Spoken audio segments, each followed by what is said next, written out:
Hello, you lovely listeners. I'm Amy. Welcome to the Really Good Conversations podcast, where we will delve into the minds of the business people we have met in the process of launching our first card game. We will be uncovering their secrets to success, their biggest mistakes, and sharing the key lessons they have picked up en route. So, if you're looking for an engaging chinwag mixed with business insights and a good pinch of fun, you're in the right place. Let's have a really good conversation. Welcome to the Really Good Conversations podcast. Today, I am joined by Hermione Olivia, who is a serial entrepreneur and CEO of global businesses. She's a wealth of expertise in service-based businesses and product-based businesses. Welcome, Hermione. Thank you so much for having me, Amy. It's lovely to be here. Thank you. And it's been so lovely to connect with you. I went down a bit of the LinkedIn rabbit hole because I came across your podcast just a few weeks ago, and it sent me on a journey into your world and into your website.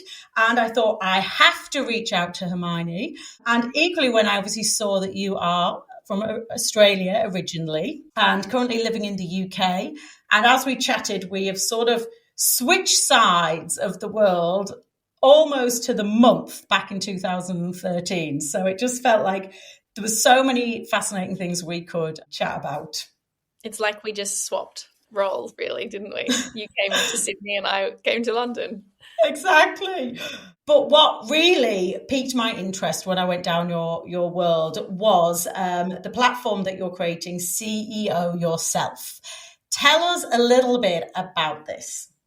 Thank you so much. I honestly feel as if CEO Yourself is the product of everything I've ever done.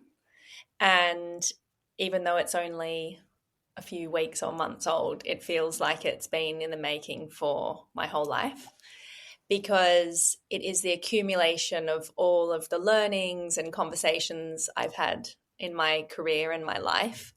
And it is the result of, I guess, a passionate pursuit to bring all of that to fruition and bring it to one place, and to share meaningful and inspiring and motivating content for women mostly.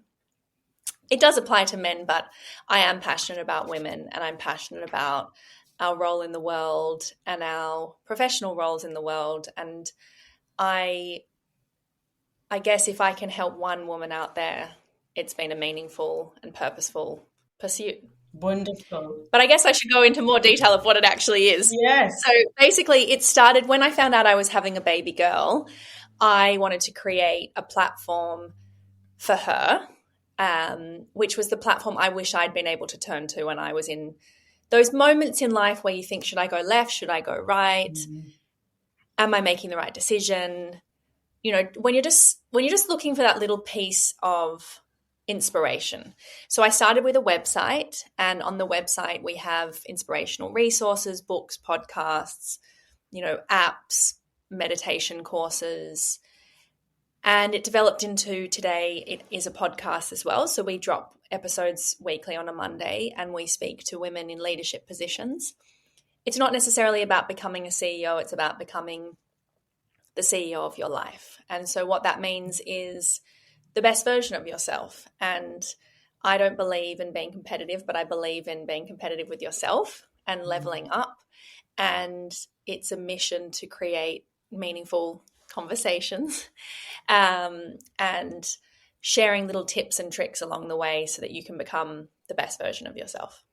Beautiful. And so much, as I said, I was on my rabbit hole, and as I was going through the website, so much was just felt like it was resonating just from some of even the quotes and some of the sections of the website. But the thing that really actually stood out to me was the acronym for CEO, which is Cherish Every Opportunity. And I just thought, fantastic. And, we see the acronym CEO just sort of, should we say, thrown about, or we only really consider it as, yes, perhaps being in that role, or you're trying to go up the career ladder to be a CEO. But seeing it in your context and in the concept you're creating, I just thought it's so thought-provoking to really, as we said, cherish every opportunity. So tell us a little bit about what that means for you. I went on that same journey too. So I was given a CEO role of a big-sized business, quite young. And it was particularly meaningful to me because I was given it as a woman, and it could easily have been given to kind of the idea that we have of a CEO, I think, is usually, a middle-aged grey-haired man. And what I'm excited by is that's changing. And I think with the way that technology and the digital world that we're living in is rapidly transforming, so many of us are CEOs. And I think the role of a CEO is something that a lot of us carry, even if it's just you and you're building a business online, you are the CEO of that business. You're wearing all the hats and building something for yourself. And, one of the conversations coming up on my podcast is with a mother, because she's the CEO of her family. And we deep dive what that means. So Cherish Every Opportunity just came to me one day when I was looking at how the concept of a CEO has evolved. And I think life is all about taking opportunities and cherishing them and being grateful for where we're at in this moment. And for me, that's what cherishing means, is just that gratitude and that deep sense of being present with the moment that you're in. I am guilty of, constantly looking ahead and looking at the end result and the destination, not the journey. And I think it's not necessarily about the journey or the destination. It's about the feeling along the way, wherever you're at.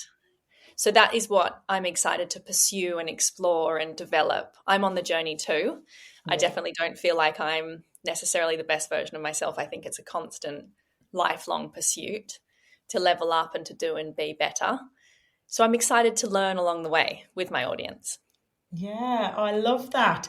And I mean, when you reflect on the journey you have been on, from your career in Australia, building your career in London, moving overseas, do you look back and think perhaps there's been opportunities that you didn't cherish them at the time when you were in the moment? Definitely. And I don't think I'd be alone in saying that. Something I pondered on recently was even childhood, cherishing that freedom and that time and the joyfulness and the playfulness of it. I was always quite hard on myself and always wanted to level up. I wasn't necessarily naturally bright. I had to study very hard to get good grades. So I look back and I think perhaps I should have gone easier on myself. I think it's easy to say that on reflection, but I think throughout my life, I wish that I'd made more time for play. Yes. And gosh, I was thinking when you were speaking then, I think even more so perhaps for the young girls, we wanted to be older. We wanted to dress older. We wanted to start drinking and going out and doing all the things. And I do remember probably, you don't listen to your parents really, because they would say, don't rush to do all of that. And, at that age, you're just sort of, oh, no, you're trying to stop me doing it. But when you look now and we've both got little ones, you suddenly think, yes, stay in this world, stay in this sort of completely joyful, explorational stage as long as possible. And I think appreciating our youth wherever we're at. So if you think, let's say 30 years ahead, what would you give to have the health and the vitality and the youthfulness that you have now? You'd give everything. Yeah. Which I think is something really interesting to spend time thinking about, is we're constantly pursuing bettering up or, more wealth or perhaps more material things and potentially jeopardizing our health and our time and so on. But what if we just appreciate exactly what we have right now in our youthfulness, wherever you're at? Yeah. Because the days are passing by, They absolutely are. And it's amazing you actually even say that, because Alex and I literally had that conversation yesterday. I won't go into my details of my day yesterday, but you're in that sort of, shall we say, the niggles or the things you might complain about from the day to day. And he highlighted exactly what you said, as your future self will be looking back, almost wanting to be in the situation you are right now. Mm-hmm. Especially when you have kids. I said it to my husband last night, because you watch your child, my daughter's 1 and she's just learned to walk, and she's walking around with this like sweet little kind of drunken walk. And I think this is such a fleeting moment and it will not last. So what I'm working on at the moment is that divide between how you can be ambitious and pursue and achieve, but also be deeply present in the moment that you're in. Yeah. And thinking about, again, the topic of opportunities, what are some of the key opportunities do you think that have really changed your path in life? Perhaps that you didn't expect you would go down a certain direction? I think, interestingly, they tend to fall back on conversations and moments. But I also feel they tend to be pivoted by intuition. You know, that deep inner thought that suggests, that niggling thought that suggests perhaps you're not meant to go that way, perhaps you're meant to go this way, and trusting it. So for me, a huge moment was moving to London 10 years ago. I've often taken great leaps of faith and moved in different directions when things start to fall into place, interestingly. So it's often when those around me would suggest I stay still or on the path that I'm on, because it's all starting to work. Yes. And that's often when I have a feeling that I need to shift direction and move in a new direction. And for me, that's worked. It's meant a lot of change. But with each change, I feel I level up and I grow and I evolve in the right way.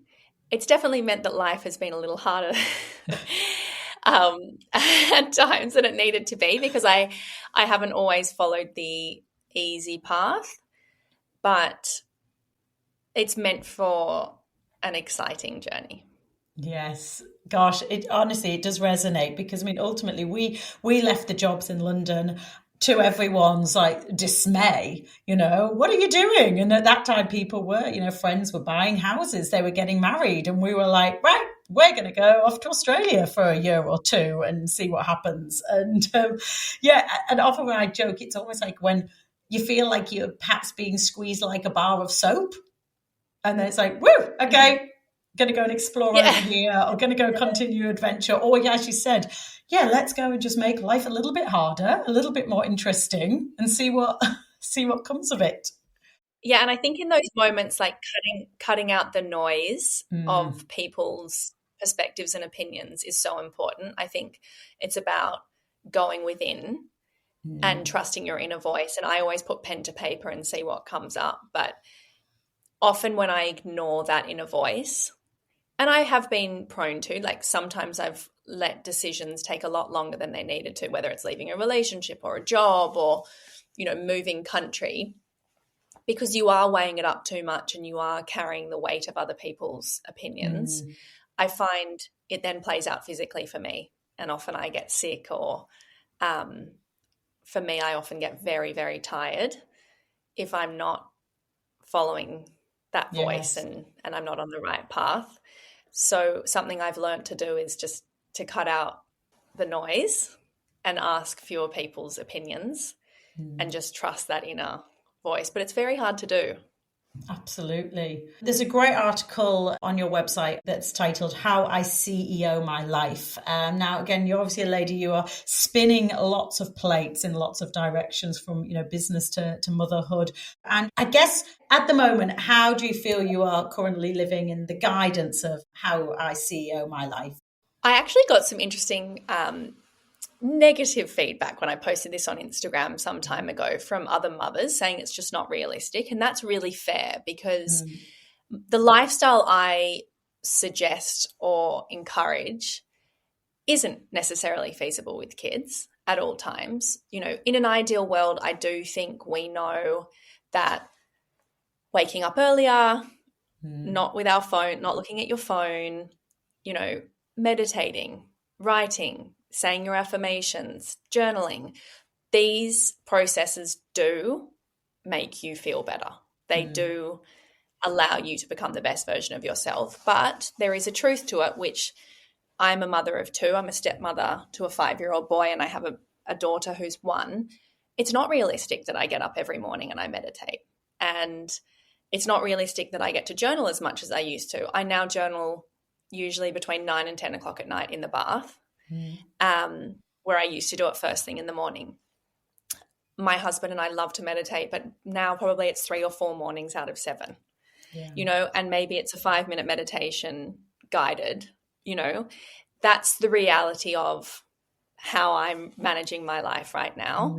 I try to listen to my affirmations in the car. I listen to them on a loop, and I do it on the way to a meeting, or I do it on the way to pick up, or I find ways to incorporate these little lifestyle hacks that do transform your life. I try to meditate when I'm driving. I drive a lot now with 2 kids, and I try to, and what that means for me is just focusing on my breath and really focusing on just that journey. Focus on driving, not distraction, not singing, not, allowing my mind to go elsewhere, but just focusing, and that is enough. I think it's about doing what you can with where you're at. And there'll be times again in my life where I have the capacity to do it the way I'd prefer to, in a very strict regime. But I feel it's about knowing these processes and then incorporating them into your life in a way that suits you. Yeah, that's some really good just tips and insights there, because I often look at, some of these articles and it's like, yes, get up at this time, meditate, journal, do everything before 8 a.m. Yes, when you've got little ones who decide to wake up at various different times, that gets thrown out of the window. And then you're almost kicking yourself that you haven't got it done. And then you just feel bad that you've got it done. But I really like how you're just providing some realistic areas and options of where you actually can bring it in. And I think I can be guilty of thinking, I've got to go, I can only do this if I've carved out the time to do it. And then reality, it's not happening. Mm-hmm. And the worst thing we can do is beat ourselves up about it, which again, I've been so guilty of. And, there's a project at the moment that I really want to achieve, and I just haven't been able to. I keep setting aside time and things get in the way. The kids have been sick lately. Maybe it's a day where I have the nanny and she's had to cancel, whatever it may be. I think it's just allowing things to happen as and when they're meant to, which is very hard for someone like me, I have to admit. But that is what motherhood has helped me with a lot, is just going with the flow and allowing things to happen in their own time. Yes. And before you came a mother, did you have a different vision, idea, or expectation how you were going to do business with a baby? Completely. I was so naive. I was so wrong. It has cracked me wide open, and I've been reborn as a new version of myself. I had that experience, honestly, from my birth. I had this vision. I did hypnobirthing. I had this vision of this beautiful natural vaginal birth and how it was going to go. And I was so well versed and so well planned, and it didn't go that way. It went completely the opposite way, and it ended in an emergency C-section. And it was extraordinary for the first time in my life to just to succumb to that moment, and that I was completely out of control, and I couldn't control the moment, and I couldn't control the birth process. And in actual fact, my daughter's heart rate actually flatlined twice during my birth. We had no choice but to have that outcome. And in that moment I thought, how hilarious that I had this plan. And obviously in hypnobirthing they teach you have a plan, but obviously it's unlikely to go to plan. But in that moment where I was rolled into surgery, all you care about is the health of your child and your own health. Very much secondary, but you have only one outcome you wish for, is that everyone is healthy and well at the end of it. So that was a big shift in my entire mentality, I guess. Yeah. Because we're not in control. We can do our best to plan, but as they say, God laughs when you're making plans. So it's been a journey ever since, because that's been a continued lesson throughout my journey in motherhood, is you can only do your best, but you're not in control anymore. No, gosh, absolutely. We say with one small person in control in our house and life and business right now. On the topic of conversations, obviously we're very passionate about conversations. And as I was preparing for this and looking at just some of your work and some of your journey, what have you had on your path? Had to deal with difficult conversations on your journey. When you have done a lot in the business space and moving countries and really seeking for opportunities, have there been challenging conversations you've had to have with people? I think a really difficult topic of conversation has been stepping into my financial worth in business and having those conversations where I represent myself and my value. And it's historically been very easy for me to kind of undercharge and overdeliver. Yes. So a journey I'm on is to step into my power and to know my value, know my worth, state it and stand by it. And as I step into a new career chapter, that's something that I'm continuing to explore. Yeah, it's a whole area that I think a lot of people, whether you're employed or selling a product, creating a service, of actually finding your real value and real worth and having that confidence to charge appropriately. Mm-hmm. It's incredibly difficult. And I know a lot of my friends and I often talk about this, is stepping into your power, knowing your value and then standing by it. But that is it's a difficult moment in your career, is to knock on that door. And I often get asked by my audience, how do I ask for a pay rise? How do I know, how do I stand by the salary that I want? And I always say, if you show up and do the work and you know the value you're bringing, it's a much easier conversation to have. Yeah. But I'd be lying if I said I hadn't struggled with it too. Yeah. And how have you found it different when you've been a CEO within an organization versus, an entrepreneur of your own brand and business? Perhaps even when you're having those sorts of conversations, sometimes is it easier when you're actually within another organization?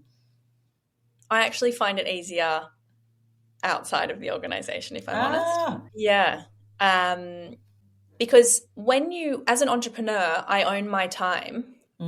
And I have the choice as to how I use it and who I work with. So I find it a lot easier to represent myself because it's easier for me to see, it's easier for me to break it down and quantify. Okay, that client's going to require this many hours per day, per week, per month.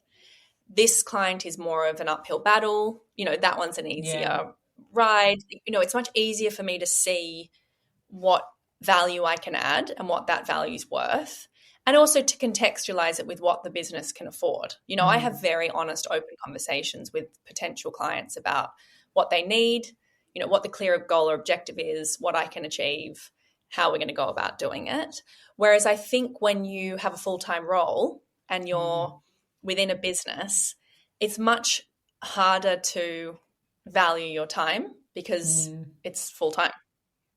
That's what I've found, which is, I guess, the opposite, really. Yeah, interesting.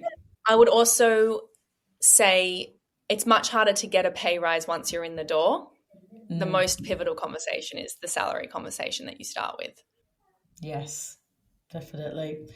There's so many different things that we could chat about today because your experience covers so many different areas, from what you've done throughout your career to what you're currently doing now and what your future plans are with CEO yourself. But something that I was really intrigued to ask you was about launching products into new markets. So you're originally from Australia, you've been in the UK for 10 years, and you've obviously been working globally across different businesses during that time. So what are any sort of, shall we say, insights, learnings, challenges you perhaps see for brands when they are looking to venture into a new market, and what they should perhaps consider if they haven't already been thinking about it? I cannot overstate the importance of considering cultural differences, even in markets that could be deemed as similar, like Australia and the UK. They're so very different. And the way you speak to any of your stakeholders, the press, in this day influencers, the way you market with newsletters and the website, for me, it needs to be deeply considered, the market and the tone, the voice, even the frequency of how you speak and when you speak is so different, and it took me some time to get to a place where I actually felt confident representing brands and bringing them into the UK and Europe, because it is so different. So I had to be steeped in the daily norms of the market here before I felt confident to represent brands in that way, because it was easy for me to just jump back into the Australian mentality of how things are done. And it's so different here. So I always consider very cautiously how and when I do everything for a brand, because each market is so different. Wow, yeah, that's really good insight. And how would you advise people to then learn more about that market? Is it having people on the ground, going to research agencies to find out more? If you know nothing about the other country that you're wanting to get into? Well, it's having the conversation. As we could joke about it, but it's speaking to people on the ground. It's asking a million questions. I love SurveyMonkey. I love interviewing people and asking people to answer a few questions. It might be as simple as, do you work in an office? Do you work from home? How many days do you work from home? Do you have hybrid working? Which days are you at home? Are you more likely to shop on a Monday or a Friday? Do you open newsletters on a Monday or Tuesday? Which day of the week do you like to open newsletters? Which day of the week are you most likely to unsubscribe? There's so many questions you can ask, but I think zoning in on whatever it is that you're looking to pursue and asking as many people as you can. Use Instagram as a tool. Even if you have 500 followers, put up a poll. Say yes or no. Do you like being subscribed to a newsletter? Yes or no? I'm just obviously using newsletters as an example, but ask as many people as you can, get as much information as you can. Nothing beats being on the ground and real world experience, because there are cultural subtleties that you don't learn unless you're there and on the ground. I'm sure you feel the same way. The Australian way of life is so very different to the British way of life, and there are details that you can't really pick up on unless you live and breathe it. Yeah. Oh, that's brilliant. Well, thank you for those insights. Thank you for all that you've shared so far on this podcast. As I said, we could chat so much more deeply about so many other topics, but I always like to ask every guest a couple of questions from our cards, and I've picked some cards out Amazing. of our I can't wait to see what I get. Kids Volume 2. So, question number 1, what is something new you would like to try? Ooh, that's a very good question. I've been thinking a lot lately about taking up running again. Ooh.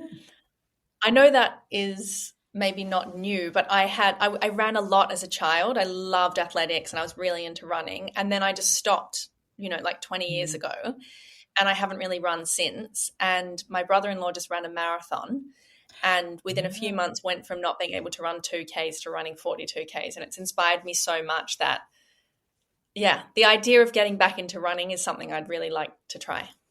Fantastic. Well, let us know how that goes. Now I've said it publicly, I actually have to do it. Exactly.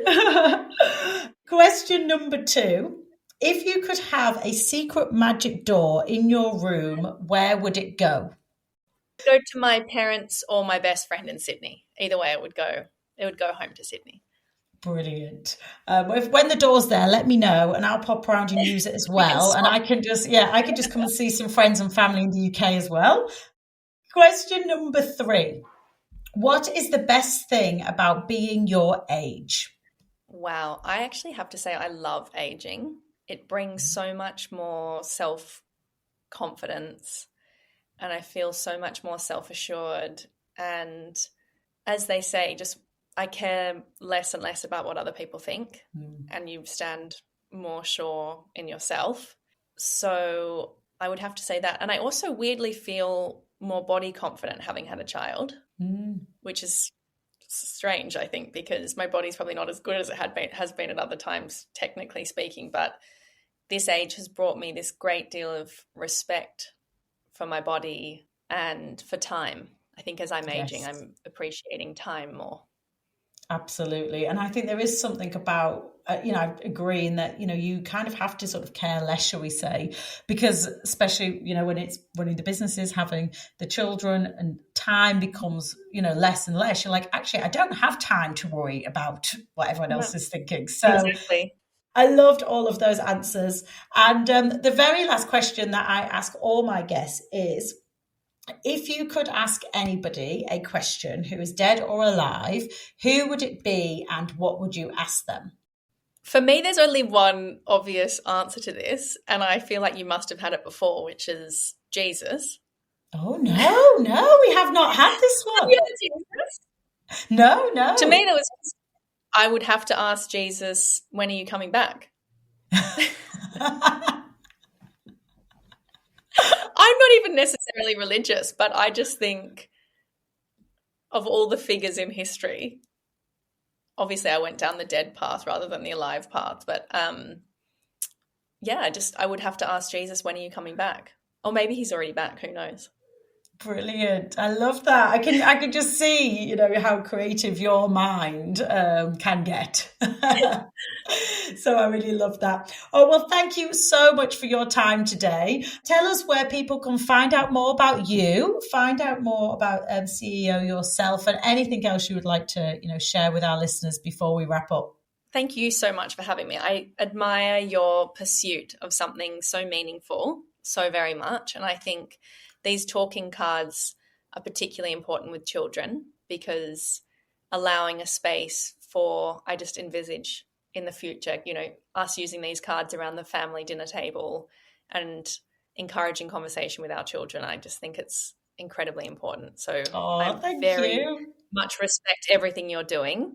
And I know the entrepreneurial journey is not always easy. So I just hope you keep at it and keep doing this Yes. really meaningful project, because it's wonderful. You can find me. We are at ceoyourself.com, where you can download free wallpapers and seek inspiration and motivational content. We're on Instagram at Why Not CEO Yourself, and I'm on Instagram at Hermione Olivia. So if you're interested in one-on-one coaching or brand strategy, that's your best way to find me. Fantastic. That's brilliant. I'll include all of those links, and thank you so much again for everything that you have shared with us today. Thank you for having me, Amy. Thanks for listening. I hope you enjoyed the episode. Be sure to check out the show notes for more information on today's guests, and if really good conversations are your thing, hit subscribe and join us next time for more business journeys, insights and banter.